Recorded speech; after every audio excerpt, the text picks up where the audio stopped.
Hello, and welcome to my audio program. Imagine that after a terrible ordeal at sea, some planks of wood from your ship manage to help you to wash ashore on an island. You regain consciousness, remember the ordeal, then are happy to be alive. But looking around, you soon realize that you are stranded on a small island with no other people, and you become lonely. In frustration, you heave up the nearest rock and hurl it away, only to find that, to your surprise, a gold coin has been hidden underneath it. Picking up the coin and inspecting it, you cannot determine the origin of the coin. You then look around the island once more and observe many similar rocks. You have plenty of wealth back home, and the primary value of discovering another coin would be paired with the hope of gaining further insight into the origin of such coins. How hopeful are you, at this point, to find more gold coins under more rocks? Picking up several more similar rocks does not yield any more gold coins. How excited are you at this point to find more gold coins under more rocks? As you spend your days on this island, planning your survival and escape, or waiting for rescue, will you choose to overturn every similar rock? In this audio program, I'll be discussing the search for nearby life in our solar system. I was recently watching a video that had been uploaded to YouTube of a panel discussion that took place at an Arizona State University site. It included 2 Nobel Prize winners, along with the familiar faces of several science communicators. Some of their discussion involved life in or on other bodies in our very own solar system. What motivates some people to be interested in this?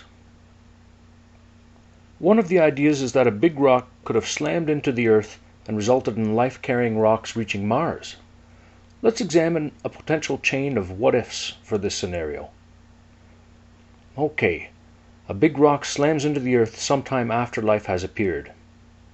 Next, this rock is big enough to throw pieces of Earth into outer space, and not so big as to destroy all life and to make the world uninhabitable because we're here today. Next, at least one piece of Earth that is thrown into outer space has life on it.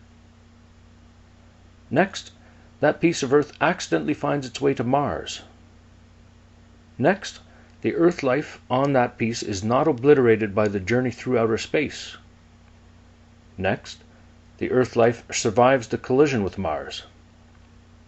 Next, the Earth life either persists as it was all the way until today, or it finds Martian conditions conducive to evolution, and we find Martian life that is cousin to Earth life. Try coming up with percentages for your certainty in these events, and try multiplying them together. For the simplest definition of Earth life, we could simply mean organic molecules. In reality, we've now deployed equipment to Mars.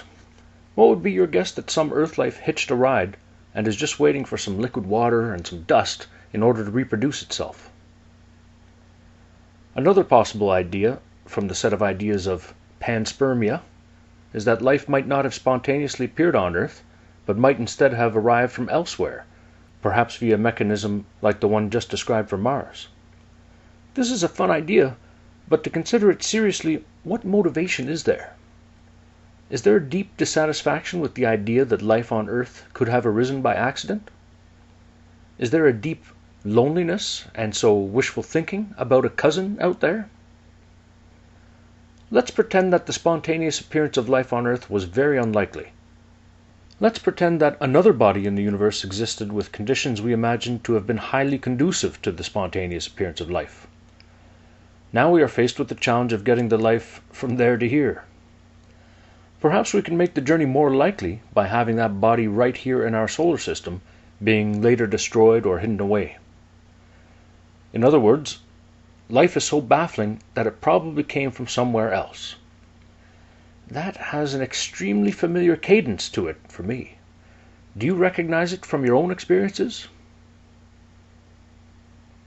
Also, by substituting one set of challenges for another, what do we gain? There are some expressions and notions which might be worthwhile keeping in mind. Necessity is the mother of invention. Keep it simple, stupid. And Occam's razor. Comparing the pre-life planet Earth and some other body X in the universe more conducive to the spontaneous appearance of life, we can ask a lot of questions. Would X have more volcanoes or fewer volcanoes? Would X have more water or less water? Would X have more dust or less dust? Would X have more earthquakes or fewer earthquakes? Would X have more frequent tides or less frequent tides? Would X be generally more violent, like today's Jupiter, or calmer, like today's Moon or like today's Mars? Was our balance here on Earth really so horrible when we look around? A quote from H.P. Lovecraft reads, "The humanocentric pose is impossible to me, for I cannot acquire the primitive myopia which magnifies the earth and ignores the background." What is the humanocentric pose? Perhaps it includes that which we identify with: thinking people, less so primates, less so mammals, less so animals, less so earthly life, less so the earth itself. If we do identify with earthly life, indeed, does there not appear to be at least a slight obsession with projecting earthly life underneath every rock on our island? A diversity of interests ought to strengthen science. How many articles have you discovered discussing other life in our solar system? Is it a meme fueled by humanocentric attitudes? Surely there are a vast number of bodies in the universe, and perhaps even our galaxy, having life. But why is there so much attention and excitement about finding it near here?